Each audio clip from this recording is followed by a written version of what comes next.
लेकिन इस सरकार के बाद इस प्रदेश के अंदर चिट्टा बेचने वालों का एक माफिया खड़ा हुआ,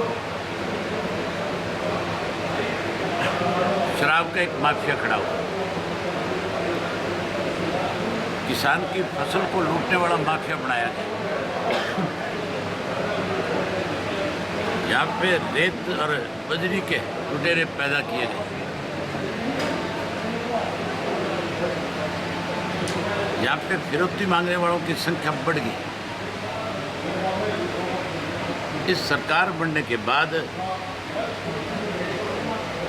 न केवल ये माफिया तैयार हुए बल्कि इनको सरकार का संरक्षण मिला पूरी तरह से। किसान की गेहूं की फसल लूट ली, सरसों लूट ली, चना लूट ली,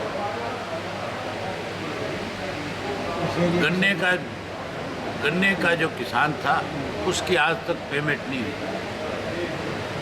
उस किसान के पैसे का ब्याज खा रहे 1 साल से सरकार में बैठे लोग। सूरजमुखी की खेती पे जोर दे रही थी सरकार कि इसको बढ़ाया जाए, मक्के पे जोर दे रही थी कि मक्के की खेती किसान करे। ना मक्का खरीदा ना सूरजमुखी खरीदी।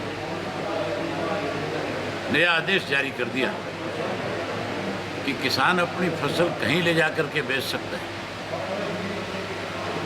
इसका मतलब है कि आने वाले समय में जब किसान अपनी फसल बाजार में लेकर के जाएगा धान की, तो सरकार नहीं खरीदेगी। सरकार कहेगी तेरा जिक्र हम बेचेंगे, उसको सस्ते दाम पे बेचने पे मजबूर करेगी और अपने चाहते लोगों से उनकी फसल खरीदवा के उनको सरकारी रेट से पैसे दे।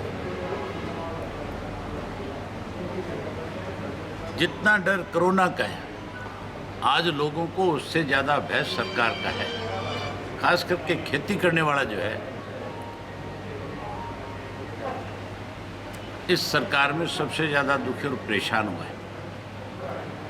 इन्होंने तो किसान को नहीं, जो गरीब आदमी था, मजदूरी करता था, लेबर था,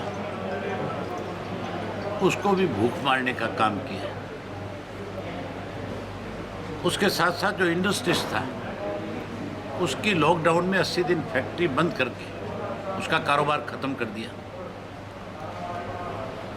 जो इंस्टीट्यूट चल रहे थे, स्कूल थे, कॉलेज थे, जहाँ बच्चे पढ़ रहे थे, उनके भविष्य पे इन्होंने अंकुश लगा दिया। पढ़ा लिखा नौजवान जो रोजगार की तलाश में था, जिसको उम्मीद थी कि मुझे नौकरी मिलेगी, 1 साल के लिए नौकरी पे बैन लगा दिया।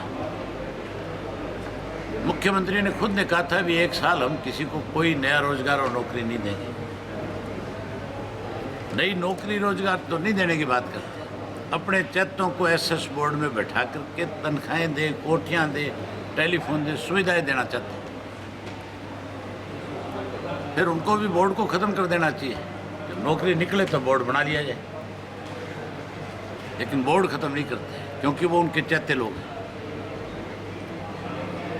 कोरोना में और सरकार में कोई अंतर नहीं है। जितना डर कोरोना का है, उससे ज़्यादा डर लोगों को इस सरकार का है। अभय जी, अभी चुनाव आएगा, एक बड़ौदा का उपचुनाव। उस बड़ौदा के उपचुनाव के अंदर लोग किस तरह से इस सरकार को सबक सिखाएंगे, जिस दिन नतीजा आएगा उस दिन आप देखेंगे समय में। मुझे नहीं लगता कि सरकार की तरफ से जो उम्मीदवार आएगा वो अपनी जबान पे बचा पाए।